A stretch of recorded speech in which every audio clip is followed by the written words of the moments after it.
Yes, good morning. Good morning, ma'am. Good morning. So all the children are having Christmas vacation and you're still in the classes, right?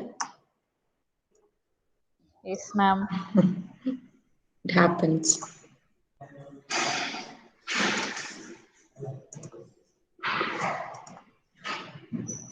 Okay, we'll start our 15th lecture. One more topic is left out and that we'll cover in the third hour. And by that we'll complete our course. And from next week, we'll start revision classes. So I request all of you to attend the revision classes also because that will be like a boosting dose for you. First, you have learned the concepts and once again if you revise, I think it will invoke your secondary memory cells, and you will easily remember the topics. So all of you please attend even the revision classes. Okay, in yesterday's class we have seen what is Q function and the algorithm for learning this Q function. Q function is like learning the value of accumulated rewards and to highlight that value, to increase that value, to keep that value maximized so that uh, optimal control policy can be learned by a machine. Okay, that is called as Q function. It is actually analogous or similar to V star. V star we understood as the maximum reward points that can be accumulated by an agent in an environment by taking optimal steps. Now, for that, instead of using V star, we are using Q because in some cases, immediate rewards may not be known or the change to the next state, what is the value accumulated in the next state may not be known. In such cases, instead of using V star, we can directly use Q function. Q function will enable us to observe the immediate next states at every iteration and find out the best sequence of steps in order to move to the goal state. Not only moving to the goal state by taking optimal steps, but performing some optimal sequence of actions. Say it is a manufacturing unit. In order to reduce the resource utilization and increase the efficiency of the plant or increase the productivity of the plant or increase the profit of the plant by using lesser resources. What sequence of actions can be taken? What is the best sequence of actions in manufacturing that can be taken? Or as I said, cab scheduling services. Okay, so whenever a process is being done, how optimally it can be done. Okay, that can be made to be learned by a agent in an environment. That agent may be a machine or a robot or a game playing application. Lots of such scenarios we can consider in order to take example of an agent and train him to perform some task, right? For that, a Q learning algorithm has been given to you and the steps in that algorithm are explained. In today's class, we'll see an illustrative example to understand that Q learning algorithm better and also the convergence theorem, where the point of convergence is met.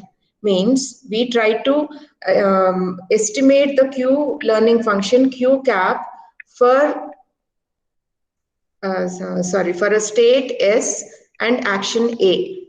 So what would be the accumulated rewards by taking optimal sequence of actions to move from S and starting with action A? For that, what is the estimated Q function Q cap? We will note down in a table, right? For every state and action sequence, what is its estimated Q cap value. Okay, in that table, we start with random value as we learned in the Q algorithm. We initialize it with some random values, say S1, A1. We initialize them with some random values, S2, A2. Okay, all these will be initialized with either 0 or with some random values. Now, each time the robot, let us take example of a robot. Each time the robot takes some sequence of steps, What would be the accumulated rewards, Q cap? Let us calculate that. Now, finally, what is the accumulated reward value for this agent starting from state S, for this agent starting from state S1, for this same agent starting from state S2? What are the accumulated reward points? We'll check. So where is the accumulated reward point value is more? That would be the optimal sequence of steps. Okay, and how long do you perform this iteration? How long do you iteratively make the agent learn? That is till the point, that time is till the point, the values converges. Converges means this values no longer change. Okay, whenever you perform iteration, this task iteratively, all these Q cap values will be refined again and again so that it will accumulate more reward points. Say, taking a sequence of steps 1, 2, 3, it has accumulated reward points 100. Now taking steps 4, 5, 7, it is accumulating reward points 90. Now taking completely different sequence of steps, it is accumulating reward points 200. In that case, which is the best control policy here, optimal control policy here? The third one. Right? That is how iteratively this Q cap values will be refined again and again until no longer there will be any change in the values. Now, once the values attain stability, once the values doesn't change anymore, that is called as the point of convergence. Got it, students? So how that is reached, how we can explain that state of convergence with the help of a convergence theorem. Okay, that we are going to see today. Now let us take this example to illustrate the operation of the Q learning algorithm. Consider a single action taken by an agent and the corresponding refinement to Q cap, that is estimated Q value, shown in the figure. Let us see here. Now it is starting at this particular state. The agent is starting at this particular state, initial state, say S1.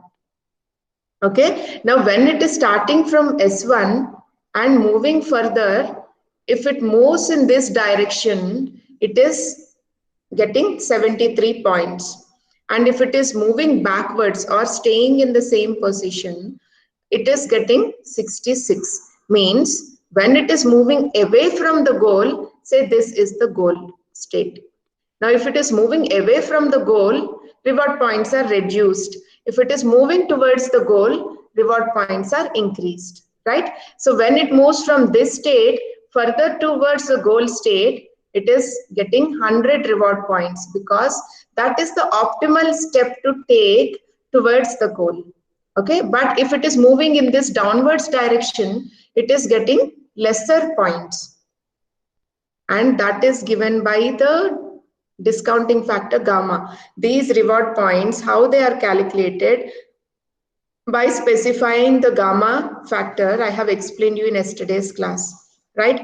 It is, this reward points can be calculated as immediate reward R plus gamma T, gamma RT plus 1 plus gamma square RT plus 2 and so on, right?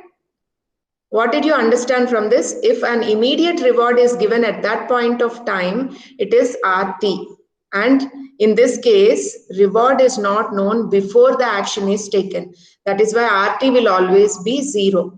And when we take gamma value lying between 0 and 1, lesser gamma value indicates immediate rewards are given priority. Greater gamma values indicate delayed rewards are given higher priority. So when we take gamma equal to 0.9 for time being and calculate this, gamma here we substitute as 0.9 and the reward given at time step t plus 1, at time slice t plus 1 means little delay in giving the reward. That is, reward is given only after the action is taken by the agent, right? That is what we are assuming from beginning. In that case, say it gets 100 points for optimal step. And then any other rewards delayed further, we are just not considering them. So all of them will go on to be 0. So what will be the reward value here that is calculated? 0.9 into 100, it is 90 for taking an optimal step if there is a delay. But if it is an immediate reward, in that case, we can give it as 100. Okay, these are our assumptions. Now, when this moves in this direction away from the goal, it is getting lesser reward points, and when it is moving towards the goal, it is getting higher reward points. Okay, so when it moves, see here, when this R, the agent, let us consider the agent to be R. Now, when this R moves towards the right, observe carefully. When it moves towards the right, it is approaching its goal. It is moving towards its goal. So the point 73 now will be added with some new reward because it is taking an optimal step. So the 17 more points are added here, and the agent goes towards the goal. That is this position. Goal is in this position. Okay, now when this agent further travels towards the goal or further proceeds towards the goal, in that case, it can be given a reward of 100. But if at all it is moving away from the goal, then it will be given lesser reward based on the discounting factor that is taken. Right? So, okay, see this how Q cap value is calculated. Q cap is the estimated value of the accumulated rewards.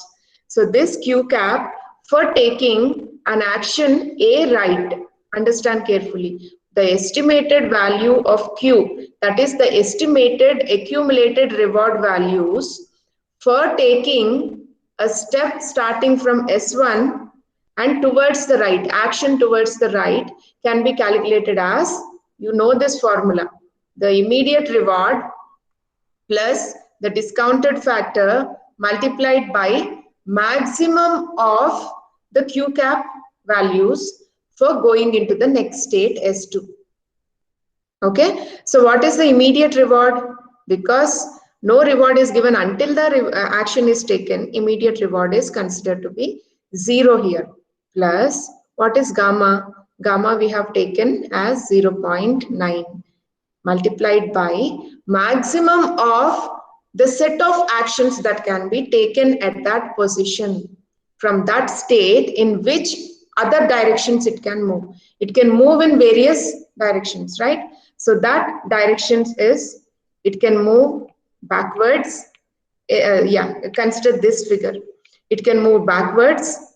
There the reward will be 66.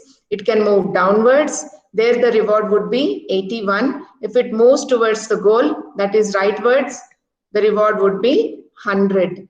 So take the maximum of that. What is maximum? 100. So 100 into 0.9, you will get 90. So that would be the new Q cap entry into the table for moving from S1 by taking an action to move towards the right. Got it? How this formula is working? You learned about this formula in the previous class. You remember?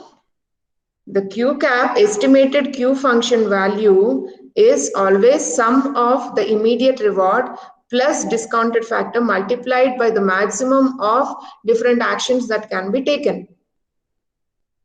Different rewards that can be accumulated. So it can move in the left direction, where that reward would be 66. It can move downwards, that reward would be 81, and it can move rightwards towards a goal, and that reward would be 100. Now among them, what is the maximum value? 100. So that 100 is multiplied by the discounting factor, and that will be the new value of Q estimation for moving from step S1 towards the right hand side. That is the value that should be updated into the Q cap table for state S1 if it moves towards the right. In the same way, you can calculate from state S1 moving towards down, from state S1 moving towards left, from state S1 moving towards up. moving upwards. Okay, again from state S2 moving towards left, right, down, up, and state S3 moving towards left, right, up, down. For all these states, all possible movements of the agent can be calculated and put into the table, QCAP table. Now, this QCAP table have to be iterated. See, by taking a sequence of steps, how many rewards the agent is accumulating. Now, among them, which sequence of steps accumulated more number of rewards? That would be the optimal state. That would be the optimal control policy, or that would be the optimal control sequence of steps that have to be taken. Right? But how do we know that the optimal control policy has been reached? This process will iterate again and again until no longer the QCAP values can be updated. It reaches its stable position. That would be the convergence point where we stop this Q-learning algorithm and we take them as the final reward points accumulated and select the best sequence of steps from that. Not we, the machine selects the best sequence of steps from that. That is how it adaptively learns. It adapts to the environment, it gets feedback from the environment, and then corrects its steps so that it decides on an optimal control policy for that particular task. That is how a robo or any machine, autonomous machine, tries to learn by itself. Got it? Now, each time the agent moves forward from an old state to a new one, same thing I'm explaining here. Q-learning propagates, QCAP estimates backwards from the new state to the old state. When the agent proceeds from old state to new state, based on its action, it propagates the feedback, it propagates the QCAP values back to the old state. At the same time, the immediate reward received by the agent for the transition is used to augment these propagated values of QCAP. So in order to update this QCAP values, this immediate reward received by the agent for the transition is used to calculate. But immediate reward, generally we assumed it to be 0 because reward is not received until the action is taken. Okay, but if there are, in some cases, if there are immediate rewards, means the agent knows what would be the reward that it can get by taking a specific action. Then that R also plays some important role in the calculation. Now consider applying this algorithm to the grid world and reward function shown in the figure. This is the figure grid world environment we have considered in yesterday's class in order to understand what are the immediate reward values and what is Q value that can be updated and what is the optimal, what is the best reward accumulated, what is the best reward values that can be accumulated.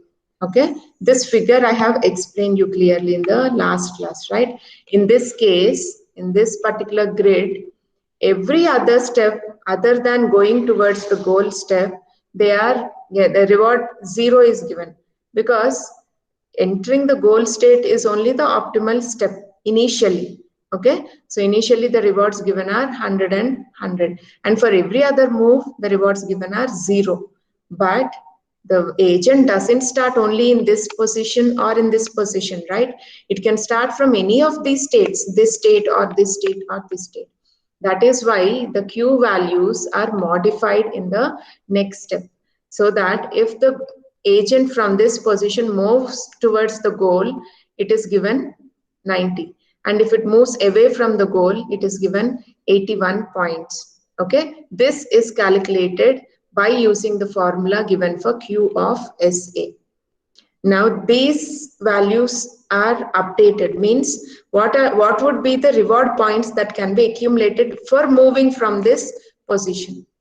Now for moving from this position, it can accumulate reward points 90. For moving from this position, it can accumulate reward points 100. For moving to this position, it can accumulate reward points 90 because it is away from the goal. But for moving from this position to this position, again it is moving towards the goal, so it can accumulate reward points 100. But after moving to the absorbing state, that is the goal state, no more reward points can be accumulated. That is why the reward points that can be accumulated from that state is 0. Okay, this is how the reward points that can be accumulated, V star of S, can be measured, calculated. Okay, so here they are just showing the optimal sequence of steps that can be taken to reach the goal state by the agent. Now the reward is 0 here in the top grid except when entering the goal state that we have seen. Since this world contains an absorbing goal state, that is that grid world, the first grid world contains the absorbing goal state, we will assume that training consists of a series of episodes. Remember, when an agent reaches its absorbing state, it can no longer move from there, right? There is no meaning for that agent to move away from the goal state once it has reached the goal state. Consider a robo is trained to perform only one task. This is an extreme case. It doesn't happen, but for simplicity, for understanding, just consider a robo is trained to perform only one task and it has performed the task successfully. Means in this case, it has reached the goal state. Once it has reached the goal state, it has attained its objective. So it stays there infinitely. Assume like that. Now, since this world, that is this grid world, contains an absorbing goal state, means the rover has reached its final position, we will assume that training consists of a series of episodes. Let us not stop with one particular sequence of steps. In this state, the robo has moved in this direction and in this direction and it has reached the goal state. But is that the case always? No. The robo may move in this direction and in this direction and in this direction and again finally reach the goal state. There may be several directions that it can follow in order to reach the goal state. In this case, how to train the agent on every possible sequence of steps and select the best step. For that, we have to perform the training process in series of episodes. One episode indicates one sequence of steps followed by the agent to reach the goal state. Okay, so since this world contains an absorbing goal state, we'll assume that training consists of series of episodes, lots of episodes, each episode giving one sequence of steps to be followed from its current state to reach the goal state. Did you understand? I'm repeating. Episode is a sequence of steps starting from the robo starting from its current state to reach the goal state. And always it may not start from the same state, right? So try another episode, training with another episode. It starts from a different initial state and follows sequence of actions to reach the goal state. Again, in the third episode, it may start from completely different initial state and follows quick sequence of steps to reach the final goal state. Like this, the agent has to be trained on different sequences of steps, and these series of steps are called as sequence. Each sequence of steps are called as episodes. Okay, so during each episode, the agent begins at some randomly chosen state. The agent doesn't have to start from the same state again and again. That is what we want, right? We don't want the robot to behave only in a particular direction. It may come across various situations in the real time.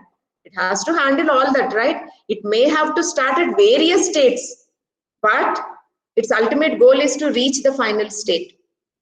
So during each episode, the agent begins at some randomly chosen state and is allowed to execute actions until it reaches the absorbing goal state. Got it? Once in first episode it starts from state S1. From in second episode it starts from state S7. In third episode it can start from state S3. But what sequence of steps it takes to reach the final goal? That is called as episode. And how many reward points in each episode are accumulated are of interest here. Okay, more reward points accumulated, more interesting is that episode, right? More useful is that episode for the agent to learn from. So when it undergoes this kind of training, the episode ends and the agent is transported to a new randomly chosen initial state for the next episode. Okay, what happens here? It starts from random state. In this case, it may start in the first episode, it may start from here. In the second episode, it may start from here. In the third episode, it can start from here. And it moves through sequence of steps and reaches the goal state. Now, in the next episode, it is made to start again randomly from a different state. Got it? Again, it is made to move towards the goal and observe the sequence of steps. Those sequence of steps are recorded in that particular episode. That is what is given here. When it undergoes that kind of training, the episode ends. The first episode may end, and the agent is transported to a entirely new, randomly chosen initial state for the next episode. Sometimes even the initial states may be repeated. Let it be. Say it may start from initial state S1, go through S3, S4, and reach the goal state. And it can again start from S1. This time it doesn't go through S3, but it goes through S2 and S4 to reach the final state. So lots of combinations are possible. Starting from S1, it can have different sequence of steps. Starting from S2, it can have different sequence of steps to reach the goal state. That is why the agent have to be trained infinitely on starting from different initial states and on sequence of actions it takes to reach the final state. Okay, so given a sufficient number of training episodes, given sufficient training to the agent, the information will propagate from the transitions with non-zero reward back through the entire state action space available to the agent, resulting eventually in a Q-cap table containing the Q values. So what is happening? Whenever the agent moves from one state to the next state, immediately what is the reward it encounters will be propagated back to the previous state, and that reward is noted down there. Okay, that will enable us to capture this estimated Q function values, that is Q cap values, and those will be entered into the table. Now, this kind of training is repeated iteratively, and correspondingly the Q cap values in the table are updated. And this updation takes place until no longer there is an updation that can be made, until it reaches the point of convergence. Got it, students? Now, will the algorithm converge to a Q cap equal to true Q function?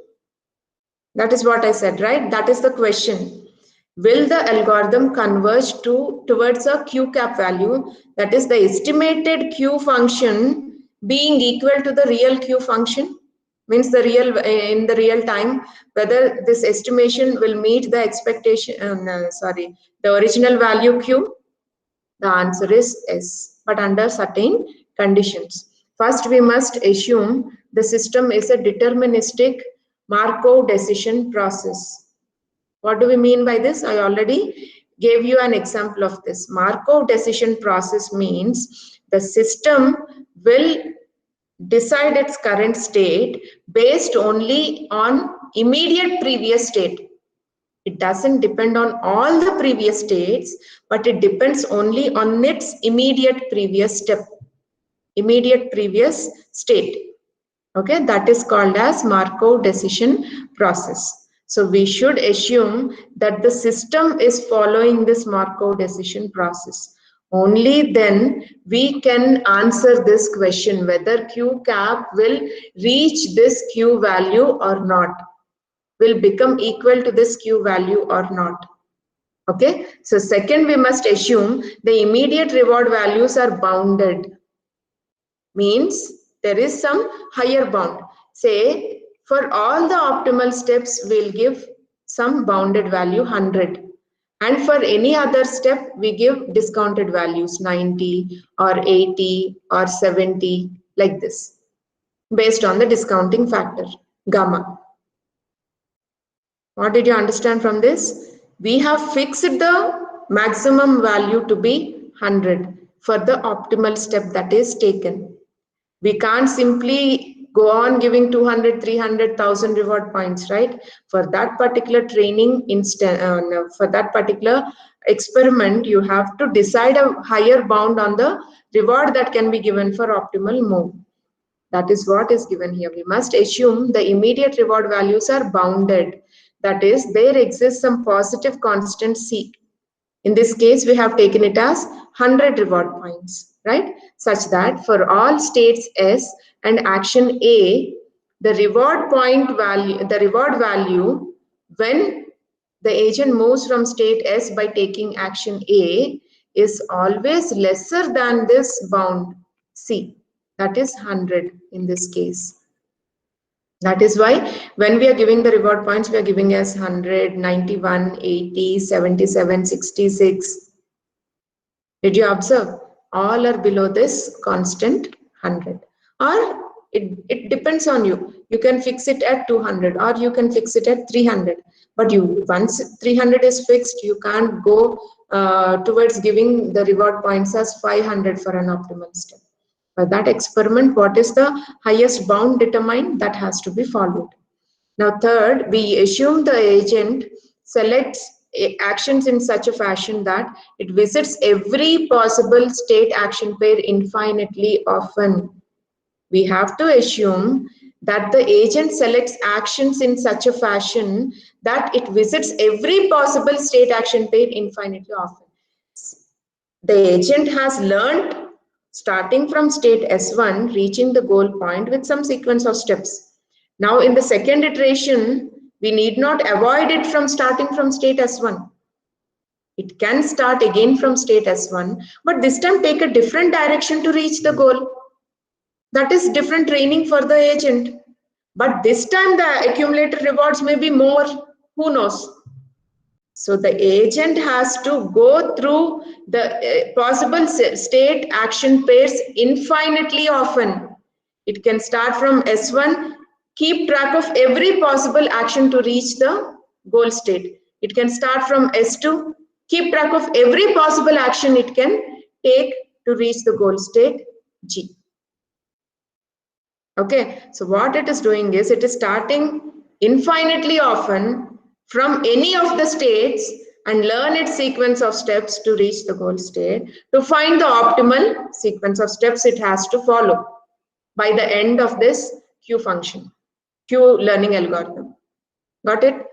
By this third condition, we mean that if action A is a legal action from states S, if it is an allowed action from state S, then over time, the agent must execute action A from state S repeatedly. That is what I said. From state S1 it has started, let it start and learn from it repeatedly by following different directions each time. State S repeatedly and with non-zero frequency as the length of its action sequence approaches infinity. Sometimes it can start from S1, go to S2, again come back to S1, go to S4, then to the goal state. Lots of combinations are possible. Infinitely many combinations are possible for the agent to learn starting from a particular state. Okay, every possible state it can start with and explore in which different ways it can reach the goal state and which would be the optimal sequence of actions that it can take to accumulate more number of rewards by the end of this process. by the end of this training. Got it? Note these conditions are in some ways quite general and in others fairly restricted, right? We are trying to generalize that it has to learn everything, and we are trying to make it more restrictive also, making the agent to learn everything. It can learn every possible sequence of actions, and it has to learn. We are actually restricting it to learn every possible sequence of actions in order to reach the final goal state. Let it be driving an autonomous vehicle, let it be checking accounts, or let it be cooking some recipe that is already pre-fed into the robo, or let it be some music sequence it has to play. For everything it has to note down, it has to get trained with what sequence of actions it can take from one state to another state to complete its task that is assigned to it by its master. Okay, for that it has to learn every possible alternative and select the best solution from that and stick to that solution. Not sticking to that solution, it can always refine that solution. Once it has found the optimal solution, it doesn't stick to that indefinitely, right? It has at that point of time learned one optimal control policy, but it is not that it can't change any further. Later it comes across a different environment where there is too much of noise around it. In that scenario, it has to play some musical notes. That time, it may have to check with other sequence of actions. Other set of musical notes may have to be played. So based on the environment, this robo has to continuously enhance its learning process and continuously refine its optimal control policy. When I say optimal control policy, it is not the end for the robo. It has to learn better than that again and again based on its changing real-time environment. Got it?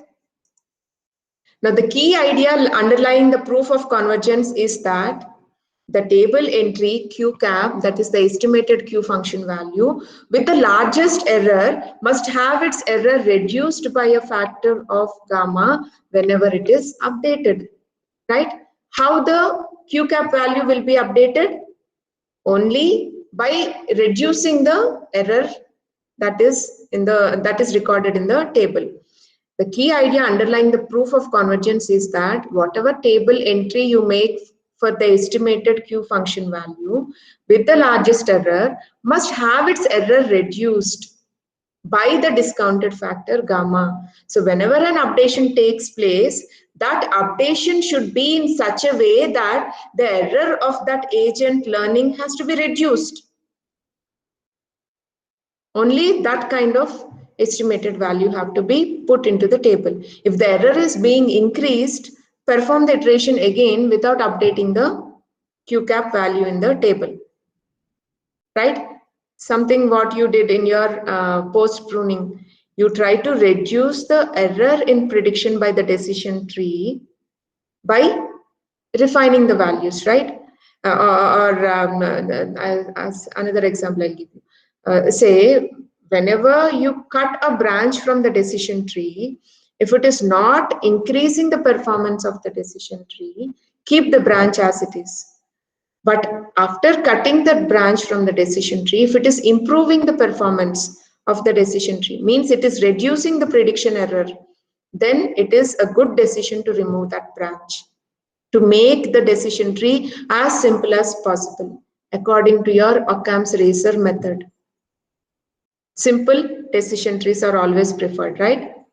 So whenever you're pruning a tree, if pruning the tree increases the performance and reduces the prediction error, then prune it. Otherwise, keep the branch as it is. Do not lose essential information. Same thing we are using here. If the largest error that is encountered by the Q learning function is reduced by a factor of gamma, then you update the value. If it is not being reduced, don't update the value. Now, the reason is that its new value depends only in part on error-prone Q-cap estimates, with the remainder depending on the error-free observed immediate reward R.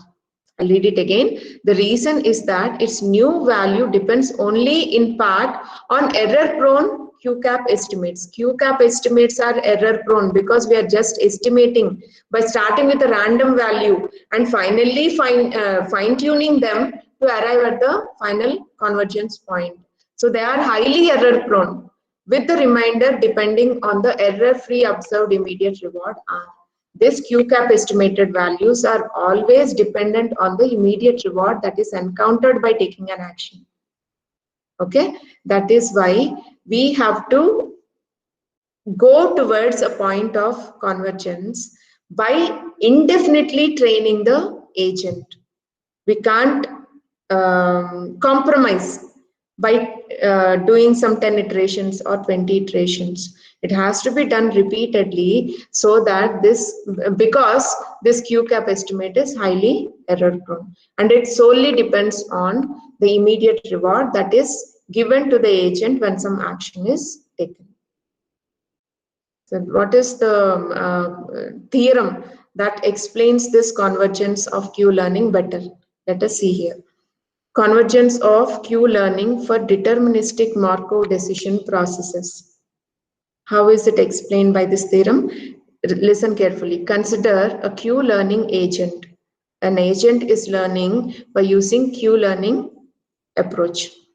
In a deterministic MDP, in a deterministic Markov decision process, which indicates that the current state of the agent just depends on its immediately previous state. Okay, so consider a Q-learning agent in a deterministic MDP with bounded rewards.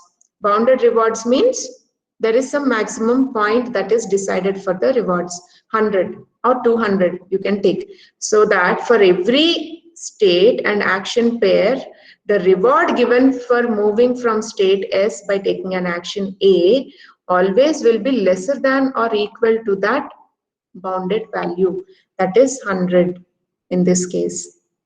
Now the Q-learning agent uses the training rule of equation 1. What is the training rule of equation 1? It is given here. See, Q-cap of SA, how is it calculated? It is sum of the immediate reward plus maximum of this Q-cap, maximum of estimated value of Q for moving from state S in any of the directions possible, but for taking an action A. Okay, that multiplied by the discounting factor gamma. That will give you the estimation of Q cap S of A. Q cap of SA.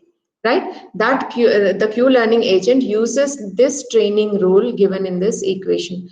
This is called as the training rule, like perceptron training rule, as I said yesterday. Perceptron training rule will help you to calculate the change in the weights in order to reduce the prediction error. Here, you are calculating the change in the estimated value so that more rewards can be accumulated, right? Optimal control policy can be decided. Now, the Q-learning agent uses this training rule, equation 1 given here, initializes its table Q cap S of A to arbitrary finite values, either 0 or some random values you can take, and uses a discounting factor gamma. This gamma lies between 0 and 1, and let Q cap N SA denote the agent's hypothesis Q cap SA. So what is the final value here? After nth update, N is called as the updates number. Say some 100 updations have been done to arrive at a final optimal control policy. Now that last updation is called as Q cap N. Okay, it is denoted by Q cap N. Now let Q cap N SA denote the agent's hypothesis. That is your final state, final estimated value. That hypothesis, that denote the agent hypothesis of the estimated value Q cap following the nth update. Now, if each state action pair is visited infinitely often, as I said, it has to start from every initial state possible and explore every sequence of actions possible to meet the final goal. Understood? So if each state action pair is visited infinitely often, then what happens? Observe this. Then the nth update, that is the final update, converges to the original Q value. That is the optimal reward values that can be accumulated. The original estimated value of accumulated rewards will be same as your original rewards that can be accumulated as n tends to infinity. Means as you go on training the agent repeatedly again and again on the sequence of steps to be taken from various states, and as this updations made to the QCAP value reaches infinity, tends towards infinity, means as many number of times possible you train, as many number of times possible if you train the agent on taking different sequence of steps to reach the final goal.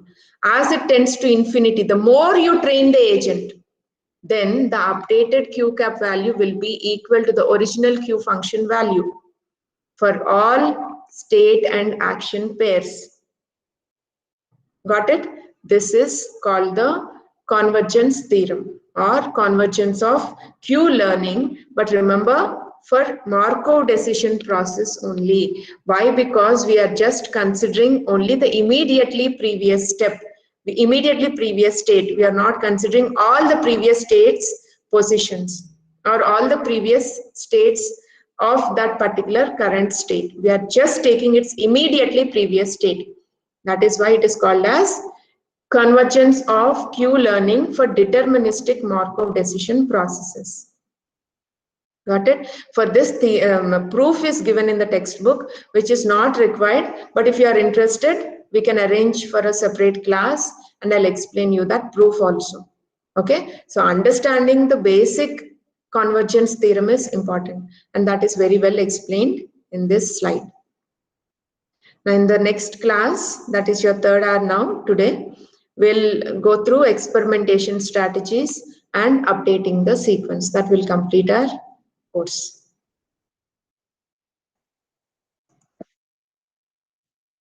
Any doubts, students, today?